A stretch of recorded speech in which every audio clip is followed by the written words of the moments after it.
दोस्तों, welcome to our channel special Edu Portal. दोस्तों, अंतिम क्लास में हमने बात की थी 21 डिसेबिलिटीज़ की और अब एक एक करके सारी विकलांगताओं को हम पढ़ेंगे। एक विकलांगता हमारी पूरी हो चुकी है, हियरिंग इम्पायरमेंट या HI कह दो। आज हम दूसरी विकलांगता, दूसरी डिसेबिलिटी के बारे में बात करेंगे जिसका नाम है सेरेब्रल पाल्सी या कह दो पर मस्तिष्कीय पक्षाघात, ठीक है, जिसे हम शॉर्ट में CP कह सकते हैं। सेरेब्रल का अर्थ होता है मस्तिष्क के दोनों भाग और पॉल्सी से हम कह सकते हैं कि ऐसी असमानता जो शारीरिक नियंत्रण को या शारीरिक गति को नष्ट करती है या उसमें सामंजस्य नहीं बैठने देती है, उस कंडीशंस को हम सेरेब्रल पॉल्सी कह देते हैं। ठीक, सेरेब्रल पाल्सी बीमारी के लक्षण छोटे बच्चों में आने लगते हैं और जैसे जैसे बच्चे बड़े होते हैं तो ये परेशानियां उनकी बढ़ जाती है। इससे बच्चों को विभिन्न प्रकार के कौशलों में और विभिन्न प्रकार की समस्याएं जीवन में होने लगती है, जैसे उनको खाना खाने में, चबाने में, निगलने में और उसके साथ साथ सुनने में या किसी चीज़ को समझने में और उसका जो बिहेवियर होता है, व्यवहार होता है, उसके अंदर समस्याएं उसको आने लगती है। इस बीमारी को यदि हम जल्दी पहचान लेते हैं या फिर इसका डायग्नोस कर सकते हैं तो अर्ली इंटरवेंशन के माध्यम से हम इसका पता लगा सकते हैं और इस बीमारी का पता लगा करके हम उस बच्चे की कंडीशन से उसको वहाँ पे स्टॉप कर सकते हैं, रोक सकते हैं और यदि अच्छी थेरेपी वगैरह देते हैं और अच्छी स्ट्रेटेजी यूज करते हैं तो उसकी जो लेवल होती है उसको हम कम कर सकते हैं। इससे बच्चों को जीवन में आने वाली विभिन्न परेशानियों को कैसे सॉल्व कर सकते हैं या कैसे वो उसको करें, इसमें प्रॉब्लम ख़त्म हो जाएगी। CP एक ग्रुप ऑफ बीमारी है जो बच्चा जब गर्भ में होता है या फिर बच्चे का जन्म हो जाता है और वो शैशवावस्था में, इन्फेंट अवस्था में होता है, उस टाइम बच्चे के ब्रेन में कुछ ऐसा डैमेज हो जाता है जो परमानेंट हो जाता है।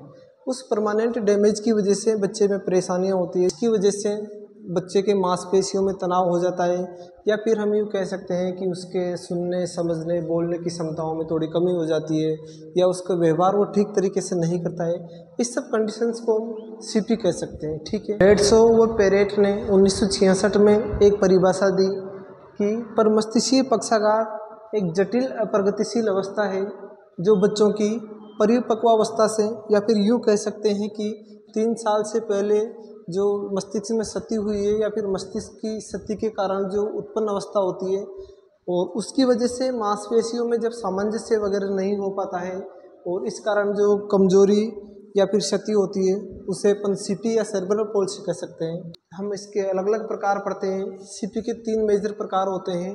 नंबर फर्स्ट प्रकार की यदि हम बात करें तो पहला होता है तीव्रता प्रमाण के आधार पर। ठीक है, तीव्रता प्रमाण के आधार पर वर्गीकरण, इसके 3 भाग होते हैं।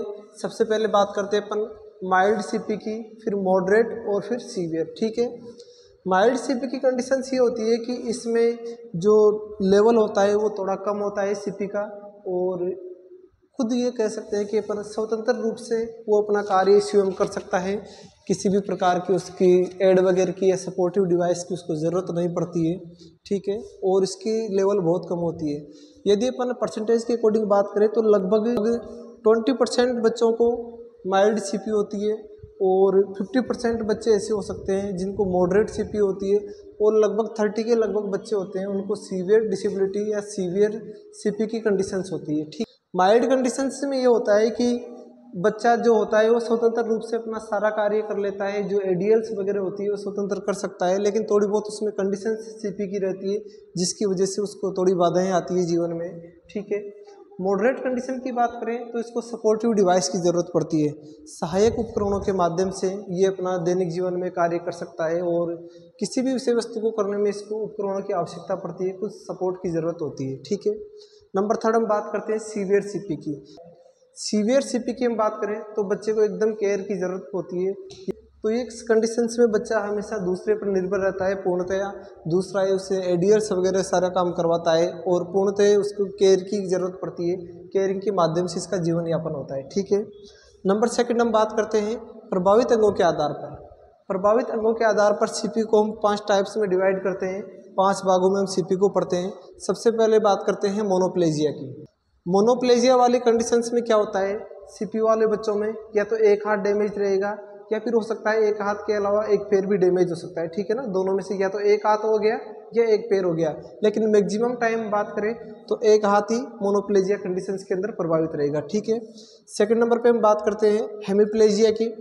हेमीप्लेजिया कंडीशंस के अंदर क्या होगा, एक ही साइड का एक हाथ और एक पैर दोनों डैमेज रहते हैं। दोस्तों जैसे आपने सुना होगा ना कि लकवा हो जाता है किसी को, तो एक लकवा टाइप ही होता है सीपीपी, सेरेब्रल पॉल्सी एक लकवा टाइप की बीमारी होती है, जिसकी वजह से हेमीप्लेजिया कंडीशंस यदि हम पढ़ते हैं तो इसमें एक ही साइड का एक हाथ और एक पैर दोनों प्रभावित होते हैं, एक शरीर का, या कह सकते हैं कि शरीर का आधा हिस्सा हो गया। ठीक है, फिर बात करते हैं अपन डायप्लेजिया।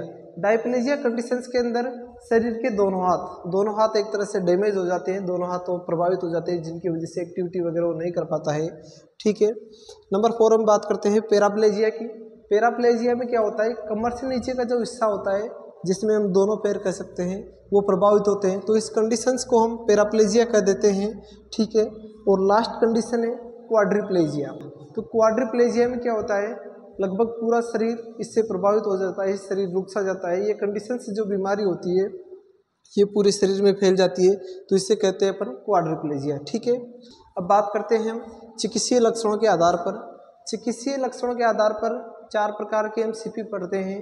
नंबर फर्स्ट होती है स्पास्टिक या कह दो स्पास्टिसिटी, फिर होती है एथेटोसिस, फिर एटेक्सिया एंड लास्ट में मिक्स्ड सीपी। ठीक है, नंबर फर्स्ट हम बात करते हैं स्पास्टिसिटी।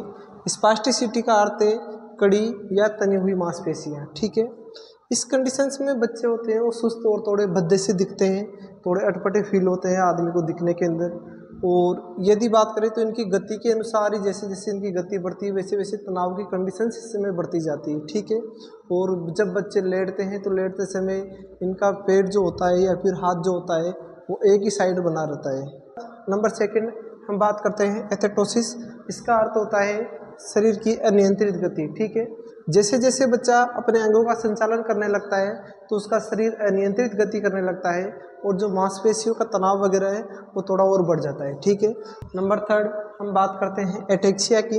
इससे बच्चों का शारीरिक संतुलन बहुत खराब होता है, ये जैसे ही खड़े होने की ट्राई करते हैं वैसे ही वापस गिर जाते हैं, ठीक तरीके से अपने शरीर का नियंत्रण नहीं कर पाते और बार बार खड़े होने की ट्राई करते हैं या बैठने की ट्राई करते हैं लेकिन वापस गिर जाते हैं। ठीक है, और लास्ट की कंडीशंस होती है मिक्स सीपी। मिक्स सीपी में दोनों जो स्पास्टिसिटी है और एथेटोसिस है इन दोनों के लक्षण होते हैं वो दोनों बच्चे में एक साथ पाए जाते हैं, इस वजह से हम इसे मिक्स सीपी कहते हैं। ठीक है दोस्तों, तो जैसा कि मैं आपको लगातार यहाँ पर क्लासेस प्रोवाइड करवा रहे हैं, अब नेक्स्ट क्लास में हम पढ़ेंगे मैनेजमेंट ऑफ सीपी। ठीक है, सीपी का प्रबंधन हम किस तरह से कर सकते हैं, कौन कौन सी टेबल्स वगैरह होती है जो हम बच्चे को यूज कर सकते हैं, फर्नीचर कैसा होना चाहिए बच्चे के लिए, बैठने की व्यवस्था कैसी होनी चाहिए, प्लस कौन कौन सी थेरेपी हम बच्चों को विभिन्न प्रकार से प्रोवाइड करवा सकते हैं जिसकी वजह से उनकी जो कंडीशंस होती है वो बढ़े नहीं और नीचे की तरफ आए और बच्चों में जो प्रोग्रेस है वो प्रोग्रेस बढ़े। ठीक है, उनके डीएल वगैरह के लिए या फिर उनकी एजुकेशन के लिए क्या क्या मैनेजमेंट हम कर सकते हैं, क्या क्या सुविधाएं हम सीपी वाले बच्चों के लिए प्रदान कर सकते हैं। थैंक यू दोस्तों, धन्यवाद।